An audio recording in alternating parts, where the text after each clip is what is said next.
All right, in today's video, we are going to talk about buying a tractor sight unseen over the internet. A lot of people have thought about this, a lot of people have wished they could do this, but I've actually done it, and I've not just done it once with the TS115 here, but I've done it twice with this John Deere 6410. We purchased both these tractors sight unseen over the internet within about 2 weeks of one another. We did it two very different ways, and we have had two very different experiences. So we're going to start with the TS115 because this is the first tractor we bought online.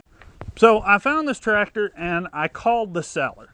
That's the first thing I want to do, is I like to talk to someone before I buy something, especially something that far away for this amount of money.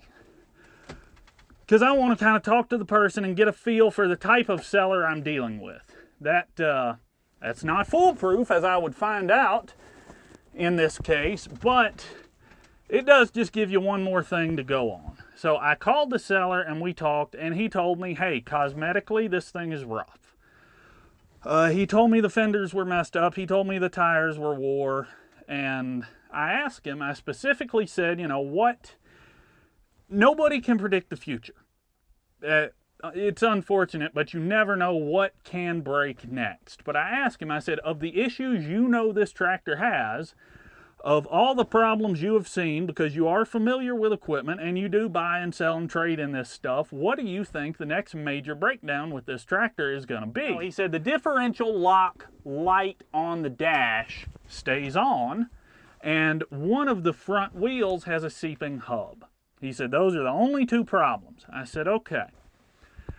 At this point, I'm still interested, and he's had a hard time moving this tractor because it is high hours, and that scares a lot of people, with good reason.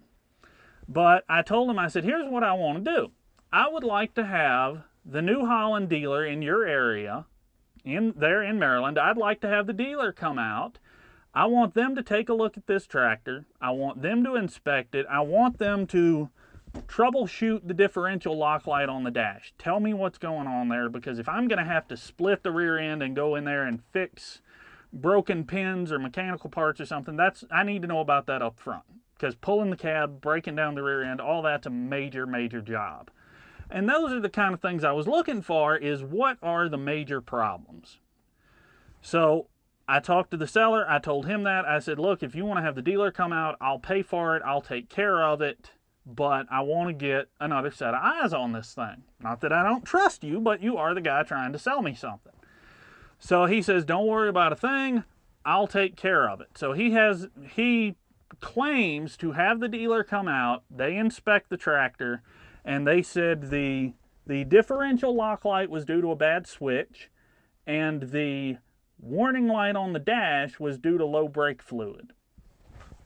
And he said those are the only problems aside from that leaking front hub and a missing top link for the 3-point hitch.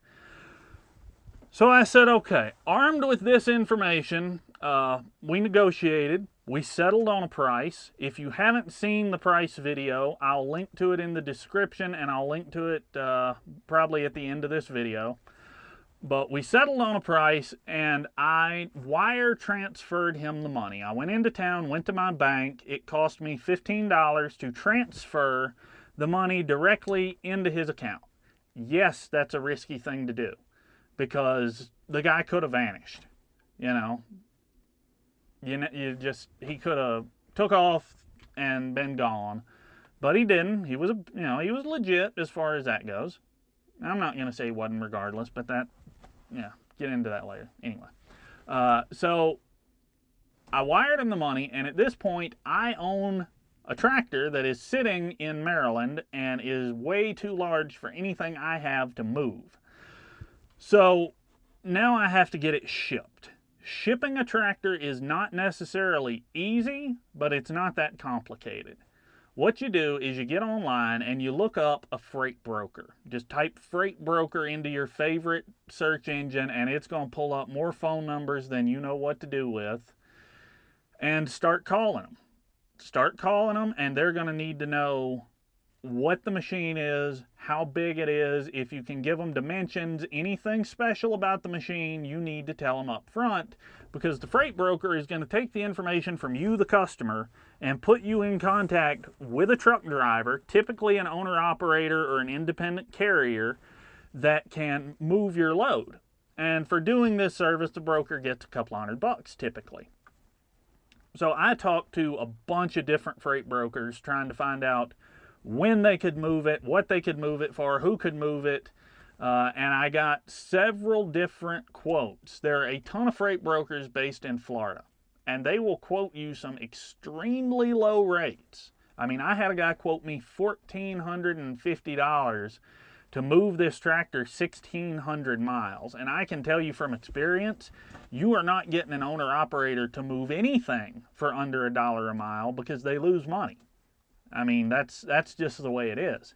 So what a lot of these places are going to do is they're going to quote you some super low price, and once you sign that contract with them, then they try to find a driver. And it might take weeks for them to find a trucker that is willing to do it for that rate.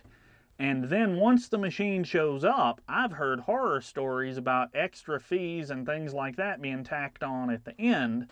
So I would advise, if you can, find an independent freight broker. The person I ended up using, or at the very least, even if you can't find an independent broker, don't go with the cheapest one. Pick somebody somewhere in the middle. I had quotes ranging from $1,450 to $3,600. Now, there are two different ways you can ship a tractor. One of them is to pay a partial load rate, which means your machine is going to be on a trailer with another machine, and the driver is going to have another stop somewhere else. That's cheaper, but you don't have as much control over the schedule, because he's got to handle this other piece of equipment or whatever it is as well. If you want to pay a full load rate, you are paying for an entire trailer. It's going to be a lot more expensive. It was almost double. But that would have been the trucker picking it up right then and coming directly here to me with it. So if you're in a rush, that's something to think about, is buying a full trailer instead of trying to get it on as a partial load. And at the end of the day, having this tractor hauled from Maryland to me cost me $2,200. And once it got here, I mean, literally the first time I ever laid eyes on this tractor was when the semi came over the hill right up there. And I'll even link to the video here where this thing was delivered. First time I ever laid eyes on this tractor was after I had spent a little over $28,000 on it. That's a shocker. But it got here and it was not at all what I was expecting. I knew the body was rough. I knew the fenders were rough. I didn't know the hood looked like that. I didn't know the loader had as much wear as the pivots as it does. And I did not know, I'm still learning stuff.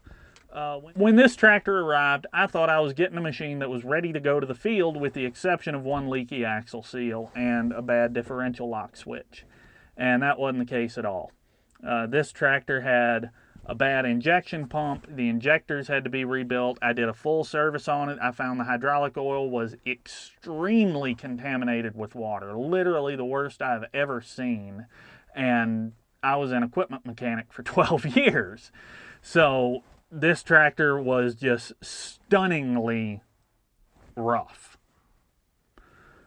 But that's why you got to be careful when you're buying used equipment, especially when you know it has problems, because you have to buy it cheap enough that even if stuff starts to go wrong, you don't end up totally underwater that fast. But I took what the seller had told me, and I started doing my own investigating. This switch, he claimed the New Holland dealer came out and diagnosed this switch as being bad. This switch wasn't bad. I bought a new one, I replaced it, problem did not change. That's partially my fault. I never like to trust someone else's diagnosis, because everybody makes mistakes. I've made mistakes and misdiagnosed equipment. All my coworkers have. It's something that happens. But if you're ever the second guy in on a repair job, if you can, you always want to do at least a little basic checking. I should have thrown a meter on this thing and I didn't do it. That's my fault. But on the other hand, I should be able to trust what the seller is telling me too. So I'm not going to complain too much about that. Low brake fluid. He said the check engine light on the dash was due to low brake fluid. This tractor does not have a brake fluid sensor. So I do not believe anybody ever looked at this machine. I did not get any paperwork from the dealership. I did not get any contact with the dealership. After this tractor got here, I contacted the seller multiple times. I tried to call, I emailed, nothing was ever responded to. I don't believe any dealer ever looked at this thing while he had it. I genuinely don't. I think that was bogus. But regardless, the tractor got here. I have put, since this thing got here, I've got roughly 30 hours of labor. And again, I'm an experienced diesel mechanic. This is right in my wheelhouse. I was expecting to work on it. I wasn't expecting to do as much work as I did, but I was expecting to work on it. So I'm not upset about it, because overall, I still think I got a good deal on the tractor. But this has definitely been, as far as internet buying experiences go, this one's been a bad one. Because the tractor got here, and what I thought was going to be ready to go to work ended up costing me several $1,000s more, and I think it took like 6 weeks to get everything ironed out to the point we are now, where I can actually take this tractor and go use it. So, what are the morals from this? Be very careful. You cannot ask for too many pictures. You cannot ask for too many videos. Don't wire transfer directly. I did that. That worked out. That was risky, and I don't know that I would want to do that again. So use an escrow company. You can look them up online. Go to Google. Go to your favorite search engine. Type in, machinery escrow or equipment escrow or whatever. If you're shopping on websites like Tractor House or Machine Finder, or Ritchie Brothers Auction, they'll have links there. They can put you in touch with escrow services and truckers and everybody else. They do this all the time. So they'll have all the information you need, but talk to the seller on the phone. Get a ton of pictures. Get a ton of video. Use an escrow service. And I would say ask weird questions. Ask questions. Ask for pictures and videos. Ask for a picture or of even a short video of the seller pulling the engine dipstick out and showing you the oil level and the condition. Ask for that on the engine. Ask for that on the hydraulic system. Ask for a video with the seller taking the radiator cap off and showing you the coolant inside the radiator. Ask for a close-up video of hearing this tractor run at the exhaust, because the seller had a video on the website in the ad for this tractor, and it was from, the video was taken as far away from where we are from those two horses up there. That's a good 200 yards away, and you really couldn't hear a whole lot. You could hear the tractor sort of running, and it was moving back and forth, and the loader went up and down, and that was it. So ask for a lot of detailed videos. Ask weird questions. When I say that, what am I talking about? I'm saying ask, let's sit down in the cab. Are the vents packed full of dirt? These were, because this cab filter and cab filter cover are gone. That should look like what we have here on the right with this pin and this cover, and there's a filter in there. It's missing. So ask about cab filters, ask about covers, ask about minute little things that are just going to give you better idea of how this machine was taken care of. For example, ask about your vents for your heating and cooling system. Are they all broken? They might be, and they're no big deal to fix, but if all the vents are broken, somebody probably didn't care about this tractor a whole lot. If the paint is torn up and faded, again, paint's no big deal. I don't care what it looks like going through the field. I can spray it with something to keep it from rusting. But if the paint's in bad condition, this thing sat outside. Why did it sit outside? I mean, it sits outside now because I don't have an equipment shed, which, sitting outside's not the end of the world, but it is something you want to consider, because you're going to get sun damage on the hood. You're going to get sun damage on the fenders. You're going to get sun UV light damage on your tires. All that stuff is going to wear. Your interior is gonna fade funny. And that's not a camera trick, it is like 2 or 3 different shades, and I'm not positive if that is faded or if that is rubbed, where they might have had something in here against it. But that was our internet buying experience with the New Holland. It was not a great one. I kind of went over some things I would do differently if I had it to do it again. And about 2 weeks, literally the day this tractor was delivered, we made the deal to buy that John Deere 6410 sight unseen online. And I can see this video is already getting pretty long, so I'm going to cut it off here. But stay tuned, subscribe if you haven't, because I'm going to talk about that tractor next and the things we did right when we bought that tractor that made it an absolutely wonderful experience. So thanks for watching, and more later.